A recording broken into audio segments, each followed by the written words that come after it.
토지이야기 TV.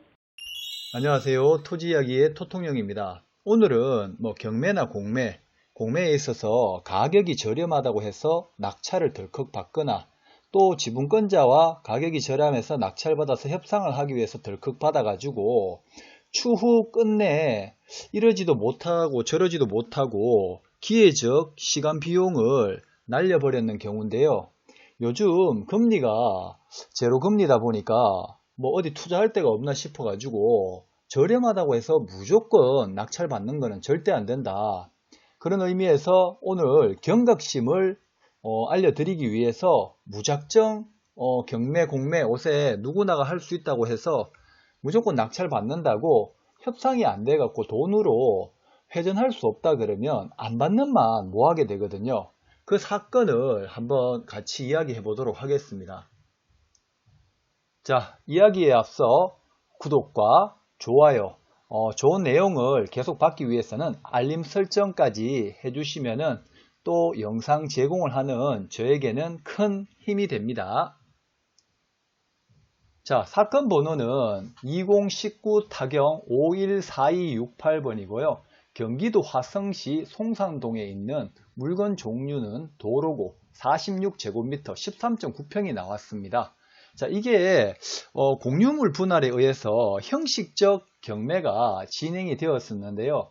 원래 같으면은 지분으로 저렴하다고 해서 낙찰을 받아 가지고 추후 서로 합의점이 안 되니까 공유자하고 협상을 하다가 안 되니까 법원 판결에 의해 가지고 공유물 분할 소송을 했겠죠. 그래서 승소가 나가지고 전체 면적을 경매에 붙여서 현금으로 나눠 갖자고 한 사건입니다. 보시면은 토지에 대해서 토지이용 계획 확인원에 보면 비행안전 6구역, 그 다음에 상대보호구역, 성작관리권역, 그 다음에 제1종 일반 주거지역, 지목은 도로입니다. 주거지역이다 보니까 용도지역은 좋지만 실제로 도로로 이용을 하고 있습니다. 제곱미터당 33만 8천원. 그래서 감정가가 1554만 8천원 나왔는데요. 지금 50%까지 유찰이 되었습니다.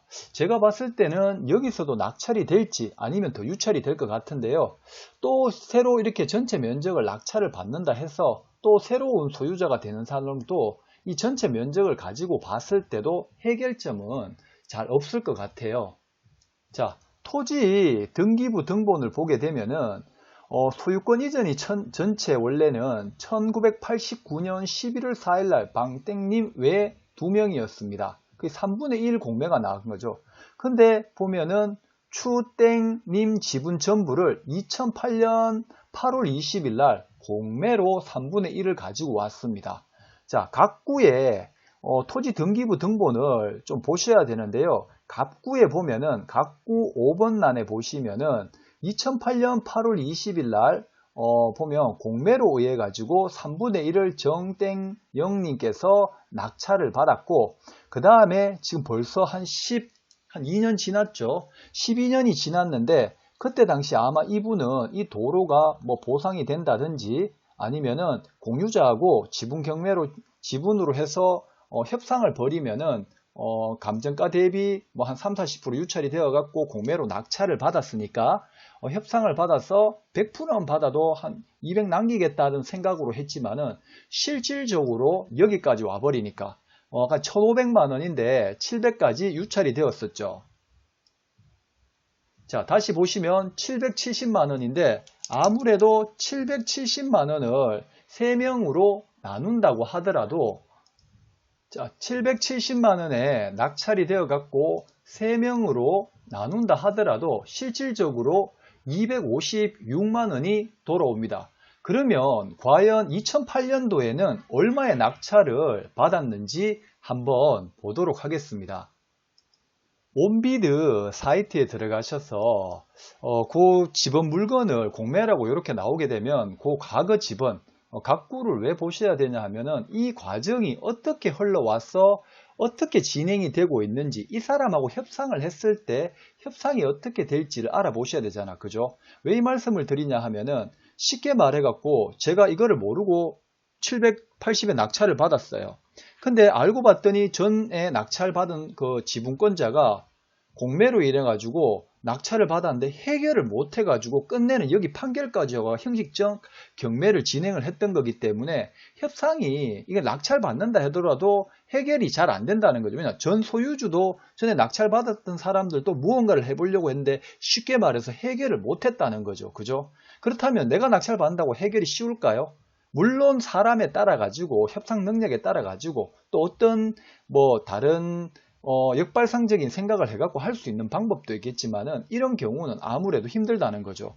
자, 공매 아까 조금 전에 보셨다시피 등기부등본에 공매 이런 게 있다 그러면 그 주소지를 요 통합 검색창에 검색을 해보게 되면은 자, 이렇게 안 나오는 경우도 있어요. 그죠? 근데 공매로 이루어졌다 그러면 한 2002년도 이후, 2005년도 이후부터는 공매 이런 결제가 나오면은 쉽게 말해 경매는 과거에 2018 타경 뭐 이래서 사건 번호가 기입이 되어 있어서 번호를 두들겨 보시면은 확인이 되겠지만은 이거는 아닌 이상은 온비도 공매에는 관리 번호가 등기부 등본에 기입되어 있지 않습니다. 그래서 이렇게 통합 검색에 앞에 경기도만 빼고 화성시라고 쳐보게 되면은 자, 입찰 옛날에 과거에 이 집원이 물건이 나왔던 게 보여집니다.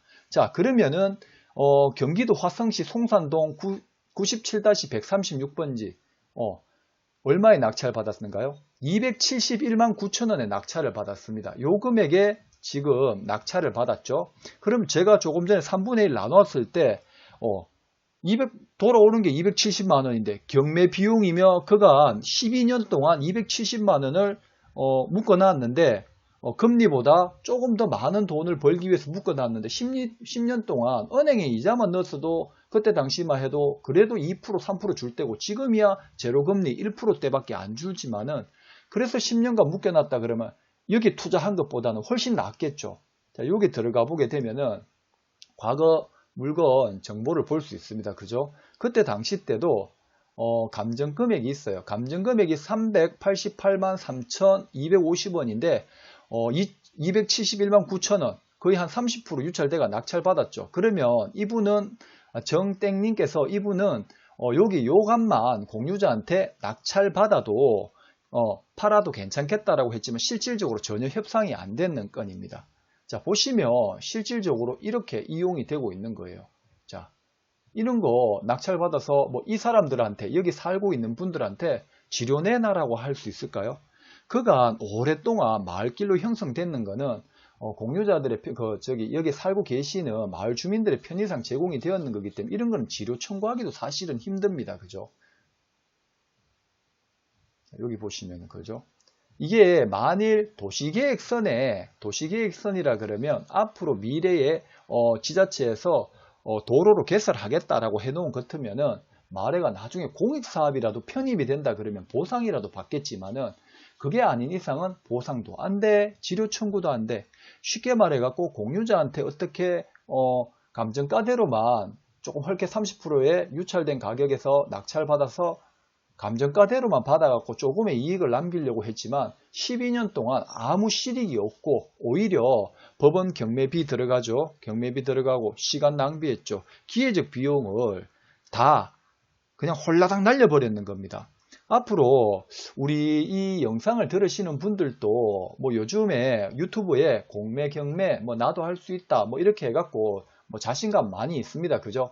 하지만 물론 돈이 되는 물건들이 있고 이렇게 돈이 안 되는 물건들이 있습니다. 무조건 저렴하다고 해서 그 다음 지분권자가 있다고 해서 낙찰을 받으시면은 10년이고 20년이고 들고 가야 되고 또 골치 아프게 공유물 분할 소송까지 해야 돼서 법원에 왔다 갔다 하는 그런 시간적인 비용 그런 걸 다 환급하게 되면 이런 투자 안 하는 만 못하다는 거죠. 그래서 등기부 등본도 좀 보실 줄 알아야 되고 그리고 경매 공매 강의를 좀 더 깊게 심도 있게 좀 들으셔야 될 것 같습니다. 자, 오늘은 이 지분 공매 그 다음에 저렴하다고 해가 낙찰받는 뭐 경매 이걸로는 절대 안 된다. 경각심을 알려드리기 위해서 했고 또 한 가지는 공매 과거에 공매 사건이 있었다 그러면 그 지번을 가지고 온비드 온비드 물건 검색창에 이렇게 입력을 하게 되면 과거에 얼마에 낙찰 받았는가 그게 확인을 다 하실 수 있다는 거예요. 그죠? 그러면 이 사람 공유자가 그때 당시 때 낙찰 받은 사람이 얼마에 낙찰 받았는지 알고 자 그거를 알 수가 있겠죠. 자, 여기까지 들어주신다고 감사합니다. 구독과 좋아요 한 번 더 부탁드립니다.